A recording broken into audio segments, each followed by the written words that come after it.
नमस्कार, आप देख रहे हैं ग्रेटर जम्मू। मैं पंकज खजूरिया।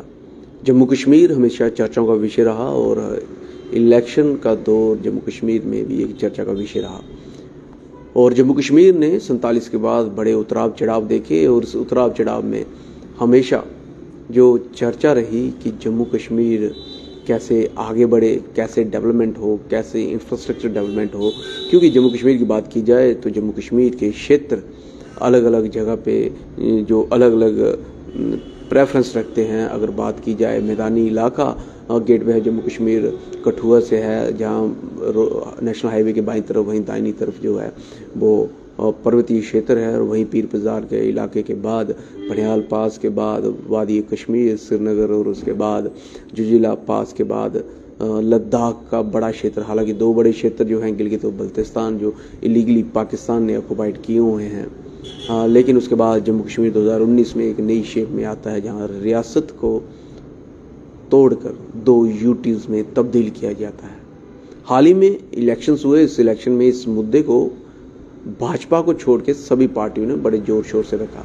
हालांकि भाजपा की तरफ से भी यह आश्वासन दिया गया कि डिलिमिटेशन होगी, डिलिमिटेशन के बाद इलेक्शंस होंगी और उसके बाद स्टेटहुड का दर्जा बहाल कर दिया जाएगा। स्टेटहुड के दर्जे की बात की जाए तो जम्मू कश्मीर की तरफ से जम्मू कश्मीर को इस्टेब्लिश और खड़ा करने वाले, बनाने वाले डोगरा रूलर्स के परिवार की तरफ से आज की डेट में डोगरा रॉयल फैमिली हेड जो हैं महाराज डॉक्टर करण सिंह, उनका भी यही कहना है कि डिमिनिशन ऑफ जो स्टेट है वो नाकाबिले बर्दाश्त है और स्टेटहुड का दर्जा जल्द से जल्द सरकार को जम्मू कश्मीर को दे देना चाहिए।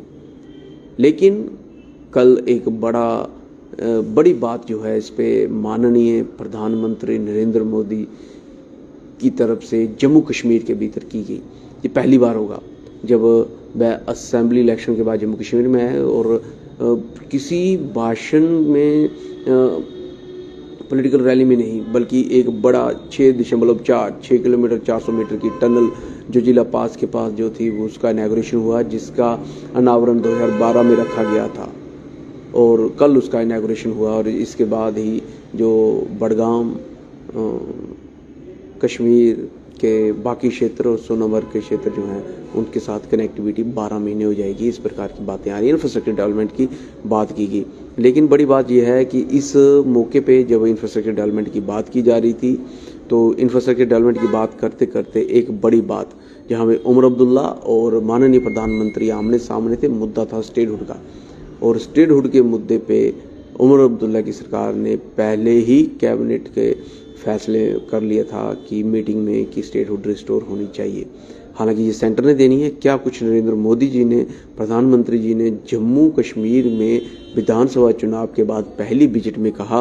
हालांकि आश्वासन तो उन्होंने पॉलिटिकल रैली में और अमित शाह जी गृह मंत्री की तरफ से किया गया है, वो मैं आपको सुनाने जा रहा हूँ। और आप भी अपनी वैल्यू राय जरूर रखिएगा, अधिक से अधिक शेयर कीजिएगा कि स्टेटहुड कितना ज़रूरी है। और स्टेटहुड के मुद्दे को लेके जो है भाजपा भी हालांकि कहती है स्टेटहुड मिलनी चाहिए, लेकिन भाजपा इसके लिए असर्ट नहीं करती, बल्कि बाकी पार्टी जो है इसके लिए कंटिन्यूसली प्रयास में है। क्या बातचीत हुई, पहले वो सुनाने का प्रयास करेंगे। मेरा दिल ये कहता है उमर अब्दुल्ला बहुत जल्दी सीएम जम्मू कश्मीर साहब अपना तीसरा वादा जो योग दिवस पे आपने जम्मू कश्मीर के लोगों के साथ किया वो आप पूरा करेंगे और जम्मू कश्मीर जो है वो दोबारा इस मुल्क में रियासत की हैसियत से अपनी जगह ले। ये मोदी है, पीएम नरेंद्र मोदी उसका रिप्लाई करते हुए, हर काम का एक समय होता है और सही समय पर सही काम भी होने वाले हैं। आपने इलेक्शन वो कराए जिसमें लोगों ने बढ़ चढ़ के हिस्सा लिया और सबसे बड़ी बात ये कि कहीं पे भी धांधली की कोई शिकायत नहीं, कहीं पे भी हुकूमत के गलत इस्तेमाल की कोई शिकायत नहीं। एक भी पोलिंग बूथ पे यहाँ पे सीएम उमर अब्दुल्ला कहीं ना कहीं बदले हुए दिख रहे हैं, जो भाजपा पे टारगेट करते हैं लेकिन यहाँ पे श्रेय दे रहे हैं। उस दौरान आपने तीसरी भी बात की जिसको लेके लोग अक्सर बेशतर मुझसे सवाल करते हैं, मेरे साथी काबिना के और डिप्लोमेटिक तरीके से उमर अब्दुल्ला ने इस बात को रखा, जहां साथियों का नाम लिया और बड़े लोगों के बीच में स्टेटहुड का मुद्दा उठाया। हालांकि इससे पहले भी अलग अलग मीटिंग्स हुई हैं, उस मीटिंग में स्टेटहुड का मुद्दा उनकी तरफ से उठाया गया है, लेकिन पहली बार ओपनली लोगों के बीच में पब्लिकली सीएम और पीएम के बीच में ये मुद्दा उठाया गया। वादा जो है वो पूरा किया है। मेरा दिल ये कहता है कि बहुत जल्दी वजीर आजम साहब अपना तीसरा वादा जो योग दिवस पे आपने जम्मू कश्मीर के लोगों के साथ किया वो आप पूरा करेंगे और जम्मू कश्मीर जो है वो दोबारा इस मुल्क में रियासत की हैसियत से अपनी जगह ले।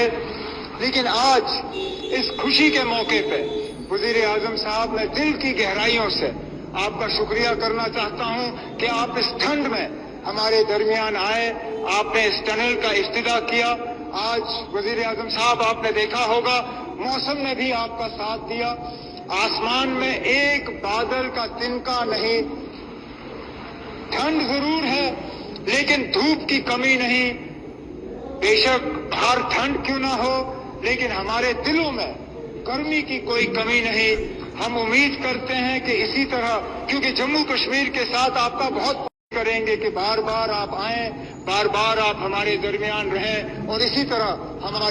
तो आपने सुना किस प्रकार से उमर अब्दुल्ला जो हैं वो बदले बदले से नजर आ रहे हैं, माननीय प्रधानमंत्री जी की तारीफ करते हुए। हालांकि जब ये इलेक्शन का दौर था उस समय तो ऐसा नहीं दिखा, लेकिन रिप्लाई में माननीय प्रधानमंत्री जी ने कहा कि ये मोदी है और यानी कि अपने बारे में, और ये कहा कि अपने वादे पूरा करते हैं और ये पूरा करेंगे, लेकिन हर एक चीज़ का वक्त होता है और वक्त पे भी वो फैसले लिए जाएंगे। अब ये एक बड़ा असमंजस वाला रिप्लाई है कि वो वक्त कब आएगा, स्टेटहुड कब मिलेगी, अगले 3 महीने में, 6 महीने में, 1 साल में, 10 साल में, ये अपने आप में एक चर्चा का विषय है। और इस चर्चा के विषय के ऊपर आम जनता क्या राय रखती है, हालांकि पॉलिटिकल पार्टीज इसको खासूसन तौर पे एनसी की गवर्नमेंट इसको कैसे देखेगी आने वाले वक्त में, ये भी देखने वाला वक्त रहेगा। और आम जनता क्या विचार रखती है कि सही समय कब है स्टेटहुड के मिलने का, क्या अभी है, क्या स्टेटहुड मिलने चाहिए, इसके लिए भाजपा के लोकल नेतृत्व है वो भी असर्ट करेगा, जहां ये सही समय की डेफिनेशन कौन देगा, ये अपने आप में एक बड़ा चर्चा का विषय है। आम जनता क्या विचार रखती है वो ज़रूर कमेंट सेक्शन में कमेंट करके बताएं। स्टेटहुड के ऊपर प्रधानमंत्री नरेंद्र मोदी जी का जो बड़ा स्टेटमेंट है ये आप कैसे देखते हैं, अपनी वैल्यू राय को जरूर रखिएगा। देखते हैं greater Jammu, camera person Amit Singh के साथ मैं पंकज वीडियो। जय हिंद।